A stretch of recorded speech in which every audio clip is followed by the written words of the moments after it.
everyone, my name is Jessica Delp and this is my discussion board post for week 1. So today we were asked to talk about what is rural social work and how would you explain it, and to describe the rural cultural and behavior at the micro, meso, and macro levels of practice. So rural social work is simply social work that happens in a rural area or with individuals from rural areas. And to understand what that is, we have to define what rural means. Rural can be defined many different ways.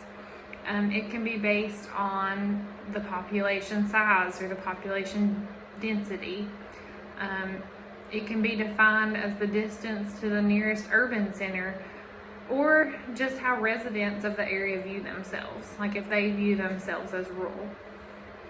So on page 15 and 16 of our text, it talks about rural and urban kind of along a continuum, with the most rural being frontier and the most urban being a metropolis.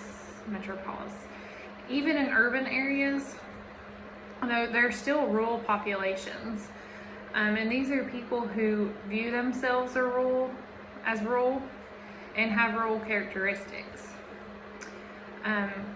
This type of social work is different from other types of social work because of the impact that rural culture has on the behaviors of the population. So for my entire life, I have lived in a super rural area. And there's a quote on page 35 of our text that really stuck out to me, and I think does a really good job of describing rural social work. It says, "The heart and soul of rural social work is the relationship that a social worker builds with clients and the community." And as someone who's always lived in the rural area and has worked in a rural area, I think those relationships really are what's important. At the micro, meso, and macro levels, there are certain aspects of rural culture and behavior that play a role in the work that we do. So at the micro level, there's aspects of language that are important to understand. People in rural areas just have a different way of talking, and they have different expressions. One of the most common ones that I say, or that I hear a lot, is, "Are you picking up what I'm putting down?" Which means, "Are you understanding me?" Rural areas are also different because they rely heavily on outdoor activities like hunting, fishing, hiking, camping. Food is a really big part of the traditions in the area. This is like canning green beans with your family members or your grandparents, or the community coming together to make apple butter. There's other parts of the culture that include music, arts, and crafts. At the meso level, rural communities are often like large families. Everyone knows everyone. And they rely heavily on their friends and neighbors for assistance when needed, and they're also always willing to help other people out. For example, where I live, we recently experienced a lot of flooding due to the hurricane.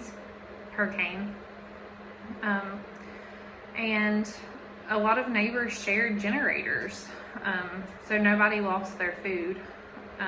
And not everybody had a generator and you couldn't find them. So they were willing to share and help cut trees down and clear the roads, and everybody just helps everybody out and relies on each other. At the macro level, the power structure of rural areas are a lot different.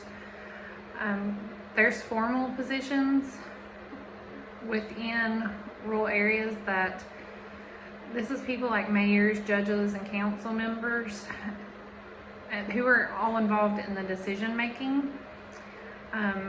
But there's also informal positions. It's about who you know and who you can talk to, whose ear you can bend.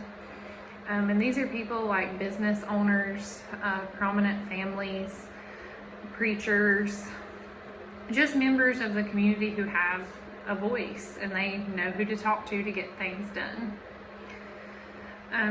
Each rural community is different, and when working at the macro level, the social worker really must work to understand the identity, heritage, and occupations of the community so that they can just better understand the community.